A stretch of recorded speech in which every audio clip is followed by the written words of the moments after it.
Une décision importante a été prise hier soir. Alors, pourquoi cette décision?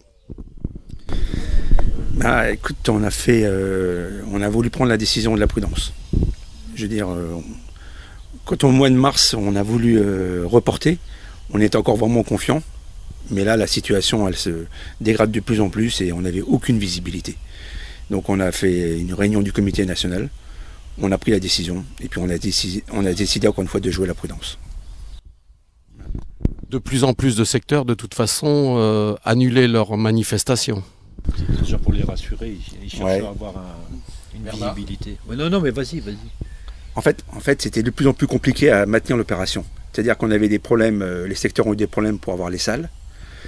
Comme je disais, les maires ont été, enfin, qui sont le premier soutien, sont de plus en plus frileux. Et ça devient très compliqué de pérenniser la sécurité, si tu veux. Je veux dire, les roses, c'est une fête. C'est énormément de personnes qui se retrouvent et qui ont plaisir à se retrouver. Et faire les gestes barrières, mettre tout le protocole de sécurité le jour des roses, franchement, c'est super compliqué, quoi. Et surtout, j'avais peur d'un accident, quoi. Voilà. Et demain, si on pouvait s'imaginer, encore une fois, à tort ou à raison, qu'une personne dise qu'il a été contaminé lors de nos rassemblements, ça aurait été une catastrophe pour nous.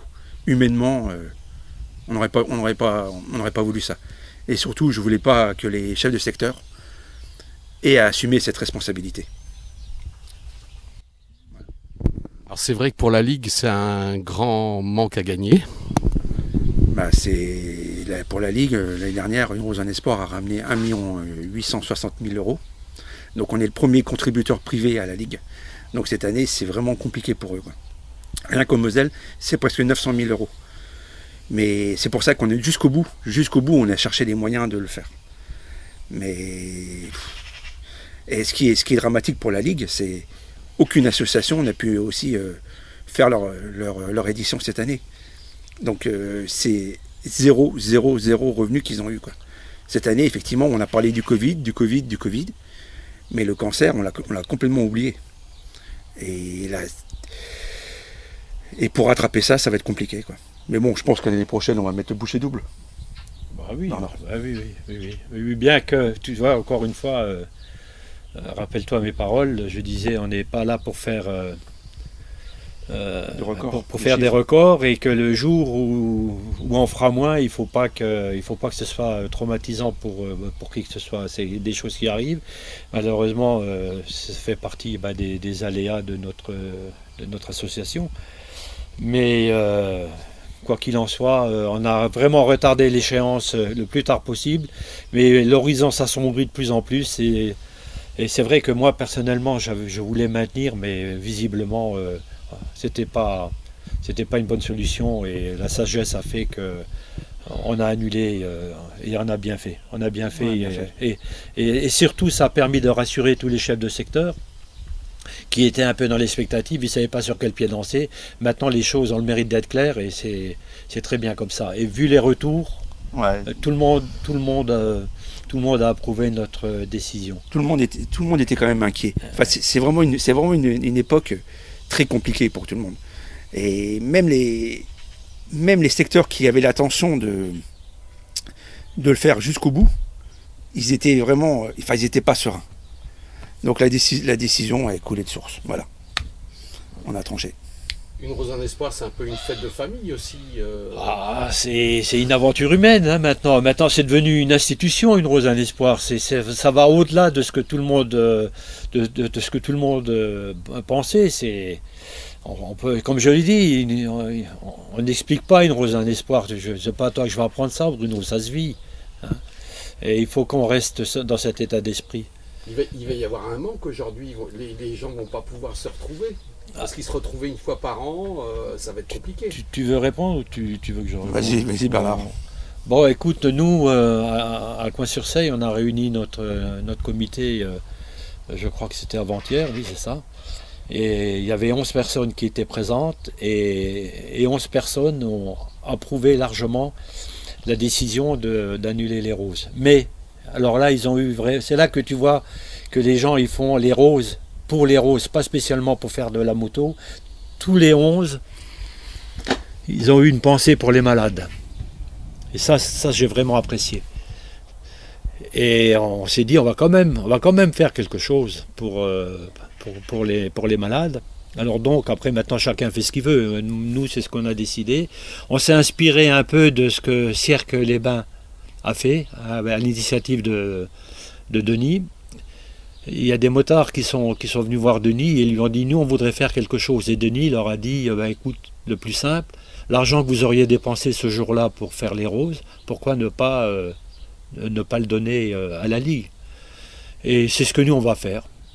C'est ce que nous, on va demander à nos pilotes, à nos passagers, s'ils veulent bien participer. Il n'y a aucune contrainte, il n'y a rien, c'est à leur bon cœur. Et puis, je veux dire, le peu qu'on fera, on le fera. Et aussi, il y a des personnes qui vont vouloir certainement donner pareil.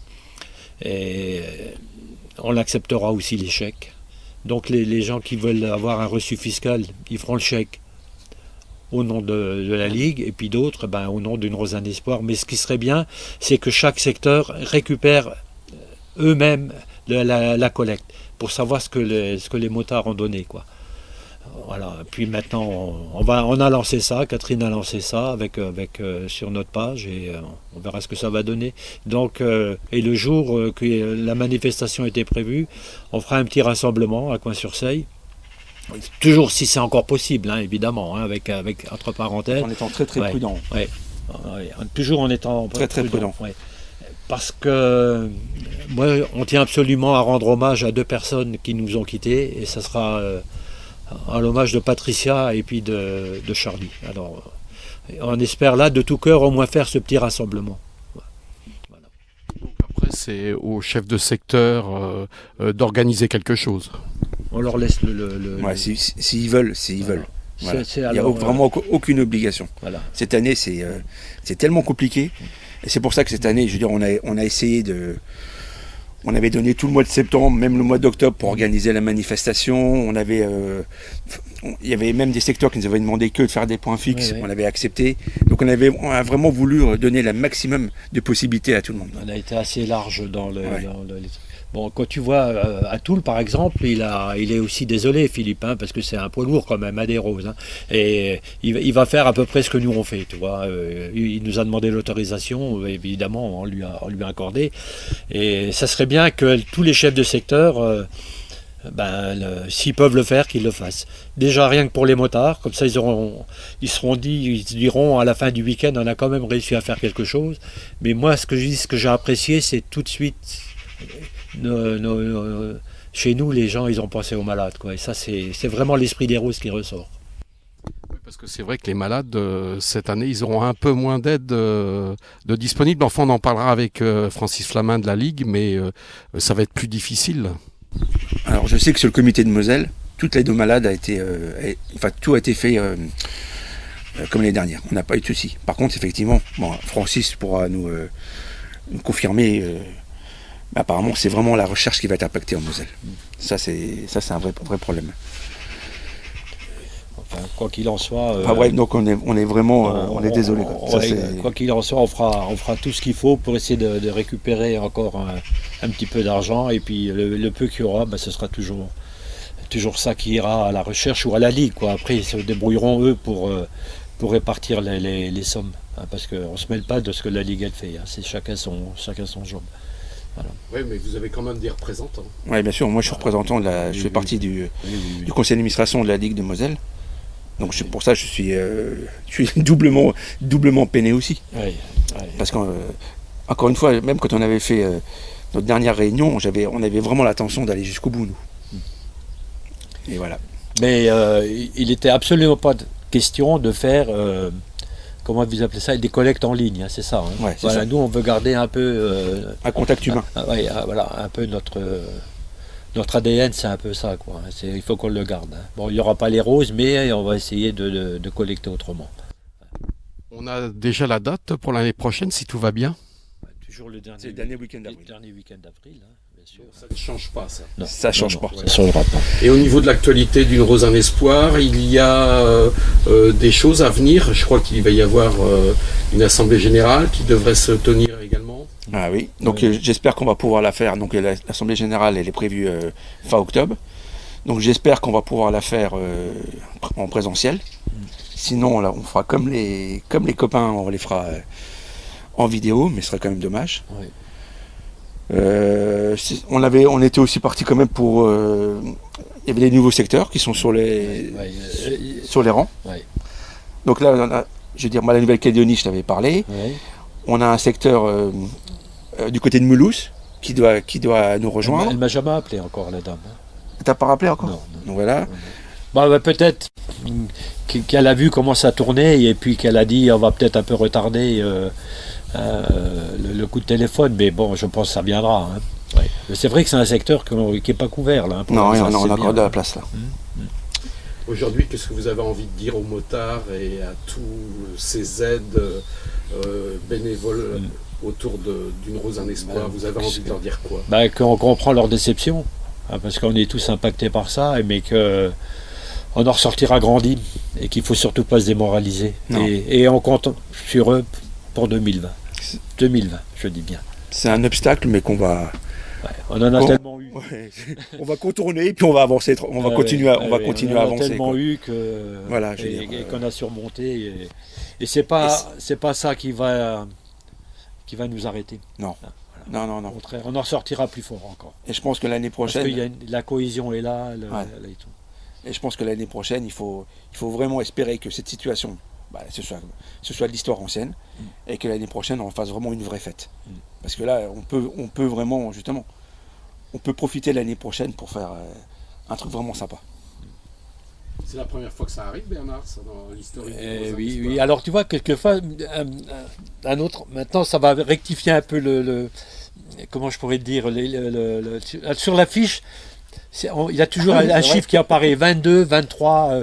Donc l'année prochaine, on pourra mettre, ça fera 23 ans, et ça sera la 23e édition. Mais bon, même que T'as raison. En fait, ça équilibre un peu les choses, on va dire. Parce qu'il y en a, ils ne comprenaient pas que c'était 22 ans et puis que c'était 23. Hein, mais bon, ben là les choses vont rentrer dans l'ordre, si on peut dire. Quoi. Hein. Voilà. Donc, ça fera 23 ans et 23e édition. Donc on se donne rendez-vous à l'année prochaine, peut-être avant, si tout va bien, quoi, pour des petits rassemblements. Oui. Mais moi, j'espère pouvoir faire mon petit rassemblement à Coin-sur-Seille. Je dis rien que pour pour Patricia et Charlie. Je parle déjà de chez nous, et puis pour d'autres, pour Claude, à Marly aussi, et puis d'autres personnes qui... C'est ça qui est très compliqué quand tu prends une décision chez nous. Parce qu'en fait, je veux dire, les Roses, toi, c'est pas qu'une simple association, je veux dire... Enfin, c'est dur de dire ça, une simple association basique. Nous, chez nous, c'est vraiment l'émotion. On est pour la lutte contre le cancer. Et on a tous des gens... Enfin, je veux dire... Tu vois, des fois, on avait des gens qui nous ont dit pourquoi on n'avait pas pris une décision plus tôt, etc. quoi. Mais comment tu veux qu'on prenne une décision quand j'ai un chef de secteur qui a perdu sa femme cette année? Ou quelqu'un qui a enterré un copain, Voilà, ou son père, ou machin. ils On a étaient- tous des cas comme oui, ça. On y tenait tous. Hein. Et si tu veux, et la complication, c'est on est vraiment, vraiment dans l'émotion chez nous. Tu vois? C'est une famille, en fait. Hein. Oui, je Les pense. Roses, c'est une famille. On peut dire ça comme ça. Ouais. Tout le monde est touché par ce qui arrive aux uns ou aux autres, en fait. C'est ce qui fait notre force. Hein. Ouais. C'est ça. Et c'est pour ça encore. Et c'est ce qui nous unit aussi. Alors, il faut... Et là, demain, c'est vrai que faire une manifestation des Roses sans que les gens s'embrassent, sans que les gens soient ensemble, sans faire les grandes tables tous ensemble, je veux dire les grands rassemblements, c'est pas les Roses. Non. Mais on fera quand même quelque chose. C'est pas les Roses, quoi. J'espère qu'on pourra le faire. Pour conclure, une image des Roses, c'est quoi? L'image qui vous vient là tout de suite pour les Roses. C'est le sourire derrière la visière. C'est les étreintes à la fin de la manifestation. Parce qu'il faut savoir qu'il y a des gens malades qui font les Roses. Ouais. Et puis quand moi je vois des filles qui viennent, qui se jettent dans mes bras en me disant j'ai gagné 3 chimiothérapies, mais tu crois pas que ça vaut tous les chèques du monde, ça? Et des émotions comme ça, tu peux le vivre qu'avec les Roses. Voilà. C'est ma conclusion. Maintenant tu demandes au président. Une image. Mais c'est exactement ça. Moi, je veux dire, les Roses, il faut, t'en prends plein la figure quand tu fais les roses. Tu sors du week-end, t'es rincé. Mais en fait, c'est parce que t'es dans le stress, t'es dans l'émotion, tu revois tes copains, tu vois tout. Enfin, c'est des moments extraordinaires, quoi. Il faut absolument que ça reste comme ça. Il faut que ça reste comme ça. Voilà. Je voulais juste rajouter aussi, je remercie vraiment tous les chefs de secteur, tous les présidents d'associations là, qui nous ont soutenus, mais complètement depuis le mois de mars. Et puis en général, depuis que j'ai été élu. Depuis 3 ans, on sent qu'on a un vrai soutien. Et je veux vraiment les remercier parce que quand tu as des moments difficiles comme ça, tu sais que tu peux compter sur tu sais que tu peux compter sur eux, quoi. Donc ça, c'est... donc un grand merci à eux. Et puis je voulais donner un petit coup de chapeau aussi à notre fournisseur des roses, Alban. Parce que ça fait quand même 2 fois qu'on lui commande des roses. Et ça fait quand même 2 fois qu'on lui annule. Et sans compensation. Sans compensation. Et je veux dire, donc voilà, bravo à lui. C'est l'avantage d'être fidèle à un fournisseur de roses. Parce que quand tu l'appelles, parce qu'au mois de mars, on avait commandé de mémoire 385 000 roses, enfin, je veux dire, pour les personnes qui prennent avec le fournisseur là, et quand tu lui appelles, tu dis, est-ce qu'on peut encore annuler? Et qu'il te dit oui, je peux te dire que c'est heureusement qu'il a fait ça, quoi. Et puis peu de temps après, tu lui remets la même chose. Parce qu'on avait la dernière limite, c'était au mois de juillet, début juillet. Et malgré ça, on a été au-delà, ils ont accepté d'annuler. Donc voilà. Ça, c'est merci Alban. Merci Alban.